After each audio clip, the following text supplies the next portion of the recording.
Hello my students, এখন আমি কিছু অ্যাপ্রোপ্রিয়েট প্রিপারেশন নিয়ে আমি আলোচনা করব। দেখো, এই প্রিপারেশনগুলো আমি নিয়েছি একটা এক্সারসাইজ থেকে। এটা আছে applied English grammar and composition, page number 182। দেখো, এখানে আমার পেজটা চলে এসছে।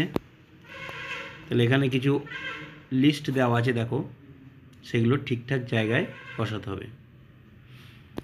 দেখো, আমাদের এখানে বলা আছে at, in, on, to, between.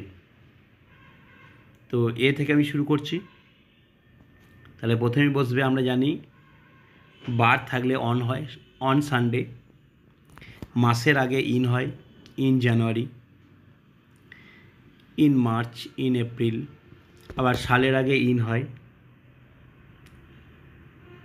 আর এই যে সানডে ইভিনিং, মন্ডে মর্নিং, এগুলো অন হয়। আর নুন, অ্যাট নুন হবে, অ্যাট নাইট হবে, অ্যাট ডন হবে। তারপরে দেখো এইচেরটা দ্য মর্নিং আছে, এটা ইন দ্য মর্নিং হবে, ইন দ্য আফটারনুন হয়, ইন দ্য ইভিনিং হয়। ঠিক আছে, এরপর দেখো অ্যাট 10 o'clock হবে। তারপর কেটা দেখো ফ্রম ডন টু ডাক্স, মানে ভোর থেকে এখানে সন্ধ্যের আগে পর্যন্ত বোঝাচ্ছে ডাক্সটা। তারপরে দেখো শেষেরটা এখানে হবে between, between 2 PM and 4 PM। ঠিক আছে, এরপর দুইয়ের দিকে চলে যাচ্ছি। এখানে বলেছে, দেখো বলছে হোয়ার ডু ইউ কাম, এটা হবে from, where do you come from.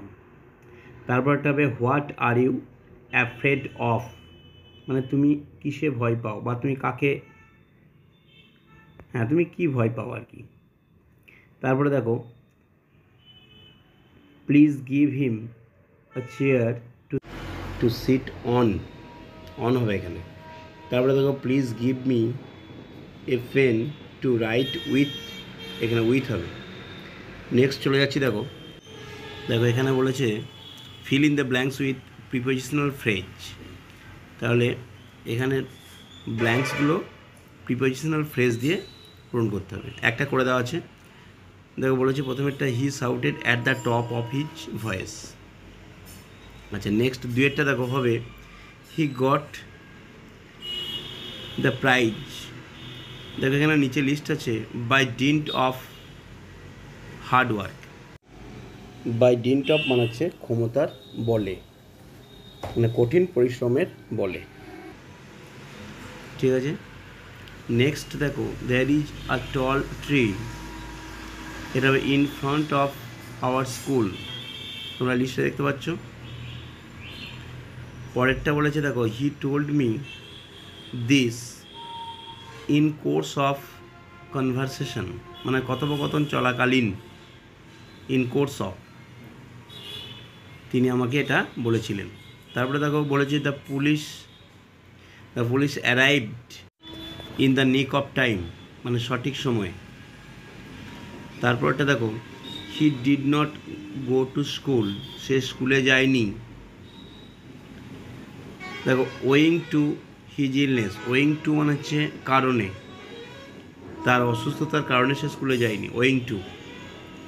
পরটা দেখো he started a business instead of crying for a job, মানে বলছি যে পরিবর্তে, এটা কাজের জন্য কান্নাকাটি করার পরিবর্তে সে একটা বিজনেস, ব্যবসা শুরু করে দিল।